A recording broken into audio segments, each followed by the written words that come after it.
Lo que me propongo contaros a continuación es totalmente verídico. En los años 70, en una librería polvorienta de Nueva York, apareció por sorpresa un extraño libro en una de sus estanterías más ignoradas. La obra se descubría encuadernada en negro, pero sin nombre alguno en la cubierta. Era un manuscrito que, según afirmó el propietario del establecimiento tras su estudio, resultaba una copia del grimorio más peligroso de todos los tiempos. Por supuesto, era el Necronomicon, pero no el de Lovecraft. El tomo se hacía llamar el Necronomicon de Simon, y desde su aparición fortuita hace más de medio siglo, nadie ha podido todavía demostrar del todo si es una obra de ficción o un verdadero tratado de magia oscura. Pues hoy os voy a contar su increíble historia. Insisto, una historia real. La historia real de un libro ficticio tan influyente que por su naturaleza fue cometido un homicidio múltiple. Pero os advierto, hay algo en este libro que no encaja del todo, y cuando lo descubráis me temo que será difícil que podáis olvidarlo. Mi nombre es Francisco Javier Olmedo, soy escritor de narrativa de horror cósmico y hoy vamos a hablar de el infame Necronomicon de Simon al descubierto.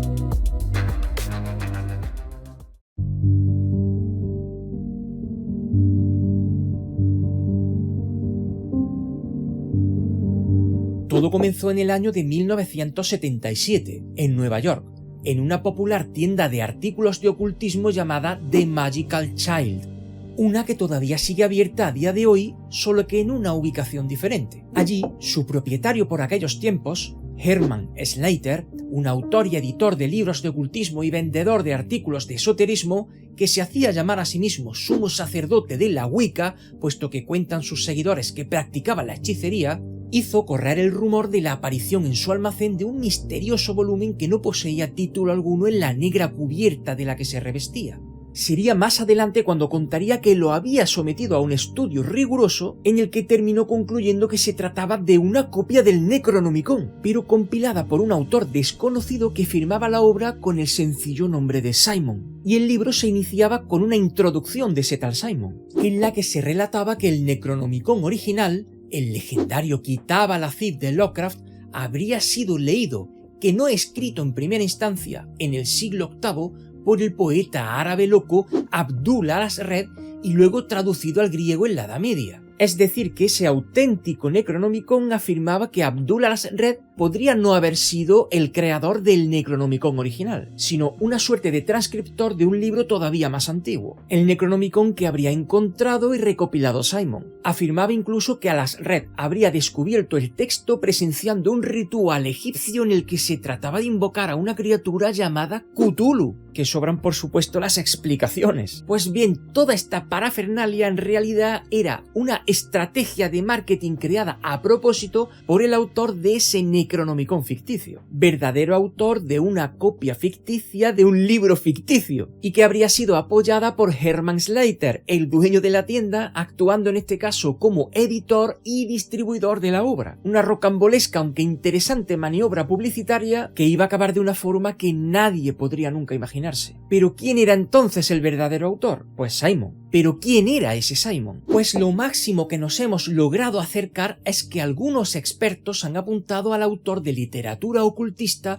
Peter Levenda, un especialista en, atención, hitlerismo esotérico y ocultismo nazi, gracias a una colección de indicios que bien podrían llevarnos a pensar que Simon sería un seudónimo de este escritor, el cual también, curiosamente, era conocido de Herman Slater. A pesar de todo, Peter Levenda ha negado categóricamente una y otra vez ser el autor no solo del Necronomicon de Simon, sino de todas las obras adicionales que supuestamente también ha creado Simon, porque no hay solo una. Y es que, ojo, a diferencia del ficticio Necronomicon de Lovecraft, el Necronomicon de Simon puede adquirirse con total normalidad y facilidad en cualquier librería física que os interese o incluso en Amazon. De hecho, os he dejado en la descripción de este mismo vídeo un enlace para que podáis comprarlo directamente de Amazon si os interesara. Es verdad que es la versión original en inglés, pero el precio está tirado por los suelos. Entonces, ¿cómo es que un libro ficticio se ha terminado convirtiendo en una obra real? Una que a lo largo de los años ha arrastrado a miles de devotos seguidores. Pues la cuestión fue que este experimento editorial terminó convirtiéndose en un fenómeno global.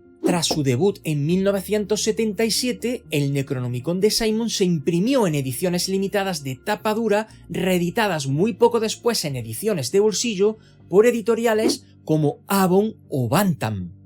Algunos de estos ejemplares inaugurales todavía pueden conseguirse en la actualidad, pero a precio totalmente desorbitado.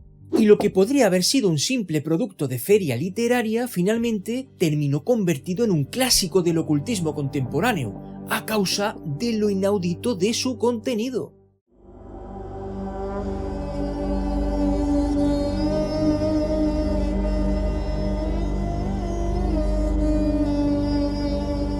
El Necronomicon de Simon despliega ante nuestros ojos un imaginario esotérico bastante inquietante. En sus páginas se listan dioses antiguos y entes primigenios, fundiendo la mitología sumeria con el panteón Lovecraftiano. Así aparecen figuras como Azag-Thoth, Nergal, Thor, Cthulhu, Marduk-Kurios, Yog-Sothoth, Niyib-Adar, Hel o Yig-Hawawa, entre otros. Incluso muchas razas de seres oscuros con nombre propio, como por ejemplo los Alu, unos, y cito textualmente, espantosos demonios con cara de perro, que devoran hasta los huesos de sus víctimas, lo que en el marco de los mitos de Cthulhu conocemos normalmente como gules. El texto incluye además palabras de poder aisladas.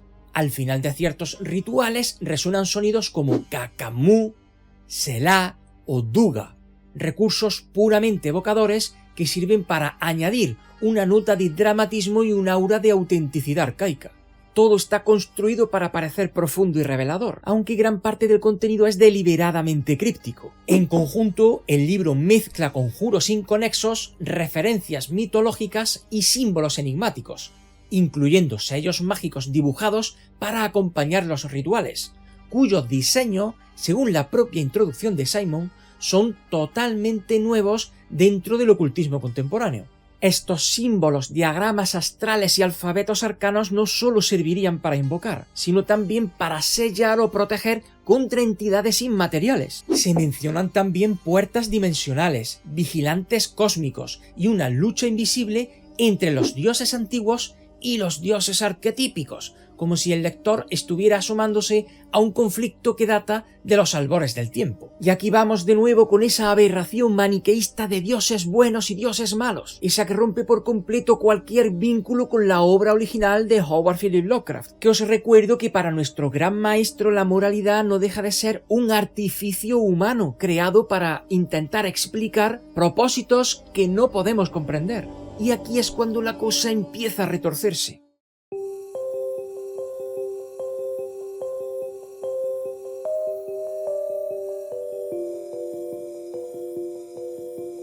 Como al principio os insinué, el Necronomicon de Simon está dividido en dos apartados principales. Primero aparece una introducción analítica escrita por el propio Simon, que trata de aportar un marco histórico y antropológico al manuscrito, con referencias a civilizaciones antiguas, paralelismos con el satanismo, el gnosticismo y comparaciones con el Grimorio de Abramelin, un libro de magia ocultista real que narra las peripecias de su autor durante un viaje desde Alemania hasta Egipto realizado con el propósito de conocer los secretos sagrados de la Cábala. Tras esta introducción, el texto se adentraría en lo que consideraríamos como el Necronomicon en sí. Este se abre con un supuesto prólogo escrito por Abdul al-Asred, el legendario árabe loco que sí inventó Lovecraft, y continúa con otros dos bloques principales: el testimonio del árabe loco, primera y segunda parte, que funcionan como un relato entre confesional y profético, y el libro de la entrada, un tratado misterioso sobre los 7 cielos y niveles cósmicos, junto con una serie de tablas mágicas y descripciones de invocaciones específicas. En su conjunto, el Necronomicon de Simon alterna capítulos que parecen sacados de un tratado histórico con otros que adoptan la forma de instrucciones rituales detalladas, mezclando así mitología, magia ceremonial y ficción disfrazada de tradición antigua. Y cabe destacar que el Necronomicon de Simon ha sido diseñado para sonar en un tono confidencial y ominoso. Se nos presenta como un manuscrito prohibido, un legado de conocimientos ancestrales ocultos escrito en clave por alguien que ha cruzado los límites del entendimiento humano, y utiliza por norma la primera persona para lograr una inquietante cercanía, como si el propio lector estuviera siendo adoctrinado en un saber que podría destruirlo si no se maneja con cautela. El autor simula un aire arcaico usando sentencias largas, abusando de términos oscuros y citas fingidas, así como de un lenguaje que recuerda a la literatura sagrada de los incunables medievales. A medida que el texto avanza, la voz narrativa se torna más errática y fragmentada. Hay repeticiones obsesivas, advertencias que parecen estar escritas en un estado de delirio, y fragmentos que se cortan abruptamente como si fueran pensamientos interrumpidos por una fuerza externa. A menudo se intercalan palabras sin traducción, nombres impronunciables y súplicas desesperadas. Todo esto construye la atmósfera de que estamos ante un libro maldito, como si hubiese sido transcrito por alguien al borde de la locura. No escasean advertencias directas como que los dioses os concedan la muerte, o que los dioses se apiaden de vosotros, que se repiten una y otra vez como mantras que presagian una catástrofe inevitable. Cada capítulo parece una grieta que se abre a un mundo donde las leyes del espacio, del tiempo o de la moral carecen de sentido. Los rituales están escritos con una lógica interna que parece escaparse constantemente del razonamiento, lo cual refuerza la idea de que el lector está jugando con fuerzas cósmicas cuyos riesgos es incapaz de comprender. Y debo reconocer aquí que el trabajo narrativo está muy conseguido, porque el Necronomicon de Simon busca constantemente convencerte de que es real. Quiere que dudes, que por un momento pienses, ¿podría ser cierto? ¿Y si estas invocaciones son algo más que palabras vacías? ¿Y si el abismo que insinúan no está tan lejos? Pues por desgracia, hubo alguien que pensó así con absoluta convicción. Cabe destacar que según sus propias páginas, el Necronomicon de Simon lleva consigo una maldición. Se advierte que cualquiera que distribuya o incluso estudie el libro puede sufrir infortunios físicos y mentales. De hecho, algunas ediciones incluyen un anexo que fue escrito en 1982 por un autor también desconocido, donde se afirma que ni siquiera la Orden Hermética del Alba Dorada es rival para los dioses que habitan las líneas del texto. Y esto bien podría sonar a chufla, si no fuera porque las referencias esotéricas sobre las que se fundamenta el texto son reales.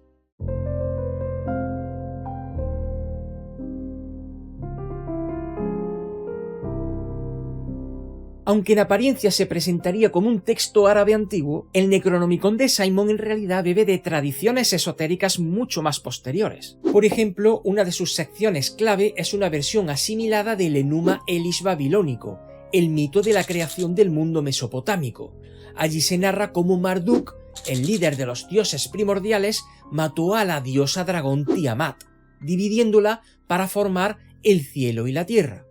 En el Necronomicon de Simon este episodio se reinterpreta con tintes Lovecraftianos, tratando a Marduk y Tiamat como dioses antiguos o dioses primigenios, fusionando así la nomenclatura original de Lovecraft con el relato sumerio. De hecho, en un lenguaje que mezcla caracteres y símbolos, el Necronomicon de Simon habla de criaturas astrales que resurgen mediante sacrificios, un elemento que recuerda al mito de Cthulhu, en donde los dioses esperan no muertos sino dormidos hasta su resurgimiento. Y el collage de mitos antiguos no se detendría aquí. Simon extrae nombres y fórmulas directamente de textos acadios genuinos. Se ha señalado que muchas de las supuestas maldiciones y exorcismos son traducciones idénticas a las del ensayo de R.C. Thompson, Devils and Evil Spirits of Babylonia, pero aquí convertidos en rituales de llamada y control demoníaco. Podríamos decir que en esencia el libro convierte la magia astral mesopotámica en un grimorio de horror cósmico. Además, se deduce de la introducción analítica del principio que el supuesto compilador, en este caso Simon, practicaría las artes arcanas modernas y que también gozaría de una gran reputación en la ejecución de la magia enoquiana.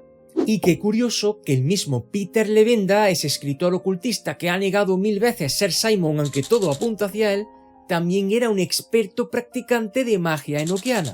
Que os recuerdo que la magia enoquiana es un sistema lingüístico angélico inventado por el impopular ocultista del siglo XVI John Dee y en mucha menor medida el alquimista coetáneo Edward Kelly. Una prueba de esto es que en la historia interna del Necronomicon de Simon se insinúa que podría ser una suerte de texto que permitiría la autoiniciación en la magia enoquiana. No en vano, los círculos ocultistas reales comentaban que Simon era capaz de explicar las puertas angélicas de John Dee a un novato, reduciendo su jerga cifrada a algo medianamente comprensible. Este detalle casa bastante bien con el tono general del libro, que aunque es verdad que plagia muchos hechizos antiguos, su estructura recuerda en cierta medida a libros mucho más contemporáneos, como si fuese una especie de manual de autoayuda esotérico disfrazado de libro medieval. Por último, el Necronomicon de Simon también está salpicado de referencias a órdenes esotéricas de finales del siglo XX. De hecho, el diseño del texto y maquetación actuales son obra de miembros de la Ordo Templi Orientis, una organización ligada a la tradición de Aleister Crowley, y es que los prólogos insisten en conectar la filosofía de Crowley y sus rituales con las leyendas babilónicas y Lovecraftianas. En el mismo Necronomicon se propone el surgimiento de una nueva fraternidad ecléctica, porque Simon pretende unir la corriente más gentil de la Wicca, que es una religión neopagana moderna y sincrética con raíces en las antiguas creencias de la brujería y otras tradiciones precristianas, con la rigurosa herencia de la Orden Hermética del Alba Dorada y la ritualística de la Ordo Templi Orientis de Crowley. Un 3 en 1 bajo el título de Necronomicon. Por eso os digo que mezcla el esoterismo real con la mitología Lovecraftiana. Y esto no es para nada casual, porque la década de 1970 fue un crisol de corrientes ocultistas, y el Necronomicon de Simon apareció con la intención de amalgamarlas todas en un único mito contemporáneo.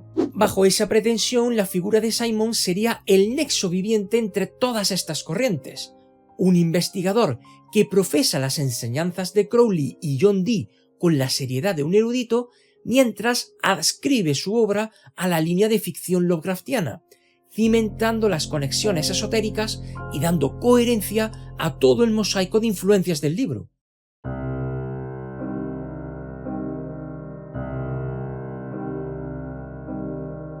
En el fondo, el Necronomicon de Simon juega con la delgada frontera entre el universo ficticio de Lovecraft y la realidad que fingen retratar sus páginas, porque nuestro gran maestro concibió en su relato un libro ficticio que jamás existió, y así lo dejó claro el autor en sus innumerables cartas. Sin embargo, Lovecraft aderezó su ficción con tantos detalles históricos, traducciones griegas, bibliotecas místicas, referencias reales como la del anticuario danés Olaus Wormius, que muchos lectores creyeron en la existencia tangible del libro.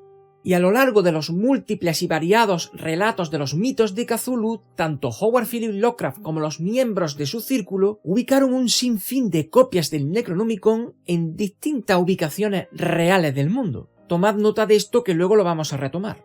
Esta verdad narrativa hizo que incluso se anunciaran falsos ejemplares en catálogos antiguos, como el propuesto por August Derleth en una revista popular de antigüedades, o que surgieran leyendas como la del Necronomicon de Jorge Luis Borges en Argentina, de la que más tarde hablaremos también. Pues bien, el Necronomicon de Simon aprovecha este mismo juego entre realidad y mito, pero llevado a un nuevo nivel, ligando directamente la cosmogonía de Lovecraft con rituales mesopotámicos históricamente avalados, y aprovechando el tirón del rumor despertado por el ocultista Kenneth Grant, discípulo de Aleister Crowley, de que Lovecraft podría ser un practicante del ocultismo, que os recuerdo que dedicamos todo un capítulo del Mitonauta a esclarecer este hecho, Simon también declaró que tanto Lovecraft como Crowley compartirían las mismas fuentes de inspiración en la mitología sumeria. Sin embargo, y como antes os he insinuado, los que conocemos en mayor o menor medida al gran maestro y a su círculo, no a los autores póstumos, sabemos la insultante incongruencia que resulta asociar a Lovecraft con batallas épicas entre dioses del bien y dioses del mal, como por el contrario sí descubriríamos en el Necronomicon de Simon. Y es que Simon incluso se atreve a reinterpretar los mitos de Cthulhu con la intención de reconciliar el Necronomicon de Lovecraft con las referencias del Apocalipsis judeocristiano y el libro apócrifo de Enoch, dejando como resultado un pastiche esotérico que, no podemos negarlo, a través de la fascinación que despierta, haría dudar a los seguidores de Lovecraft menos instruidos en su trayectoria literaria y filosófica. porque insisto en que hay que reconocerlo, está todo muy bien engranado. Y sí, es evidente que estamos ante una creación ficticia moderna, pero por otro lado el libro coquetea con el esoterismo real, sembrando la duda de que tal vez pudiera existir algún saber prohibido escondido entre sus páginas. Por eso mismo, desde su aparición, el Necronomicon de Simon no solo despertó una ola de curiosidad en la cultura popular, sino entre los mismos seguidores del ocultismo. Por eso en algunos momentos puntuales llegó a convertirse en un éxito editorial. Después de la edición inicial de coleccionista en 1977, en 1980 Avon lanzó un formato de bolsillo que permanece en imprenta y vende con regularidad hasta el día de hoy. Tampoco es extraño encontrar ediciones en bibliotecas privadas o incluso reposiciones en ferias esotéricas. Y para rizar más el rizo, curiosamente, algunos traductores y editores, con la intención de prolongar todavía más la leyenda, han publicado nuevos prólogos asegurando el poder perturbador del libro. Tanto es así que ha llegado incluso a estudiarse con rigor académico hasta descubrir que plagia palabra por palabra algunos textos medievales. De hecho, el propio autor anónimo Simon se vio obligado a publicar en 2006 un volumen denominado Dead Names, Historia Oscura del Necronomicon, tratando de nuevo de justificar la autenticidad del grimorio. De este mismo libro también os he dejado en la descripción un enlace para que podáis adquirirlo en Amazon. Igualmente está en inglés, pero también está muy barato. Y aquí es cuando todo se va de madre y acabamos en un desenlace fatal.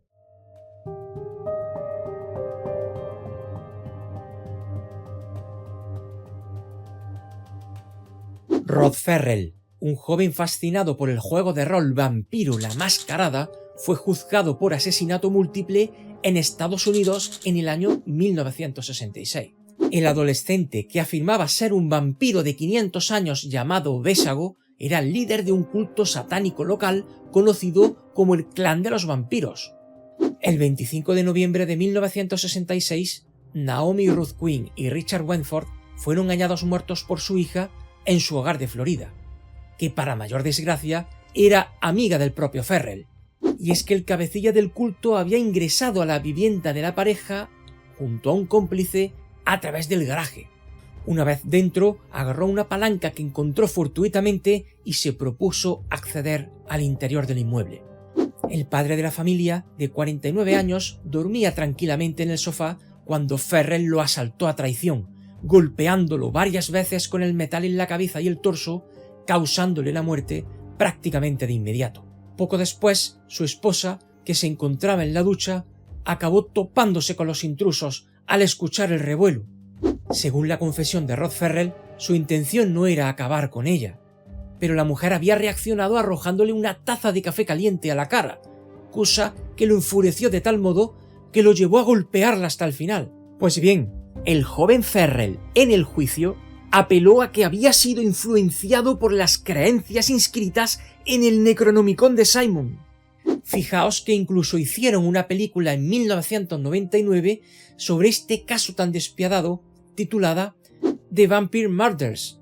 Y aunque estas acusaciones alimentaron el mito del pánico satánico que surgió en los años 90, que los que sois de mi quinta lo recordaréis porque también terminó salpicando los juegos de rol, sobre todo a ese juego de rol maldito conocido como Cult, que muy pocos logramos verlo, pero todos teníamos a un amigo que a su vez tenía otro amigo que o bien lo poseía o había jugado a él, no cabe duda que este juicio acabó añadiendo todavía más leña al fuego que venía alimentando la leyenda del Necronomicon de Simon. Y si mezclamos toda esta vorágine con la sugerencia de Lovecraft de que incluso la ficción más desmesurada puede tener ecos de historia real, ¿pensáis que podría esconderse alguna verdad entre las páginas de este fanfic extremo? Dejad por favor vuestra opinión en los comentarios. Es más, creo que para terminar de forjar una opinión sólida y conectando con lo que antes os dije, podría resultar muy apropiado el que revisarais este capítulo del Mitonauta en el que recorrimos todas las ubicaciones geográficas reales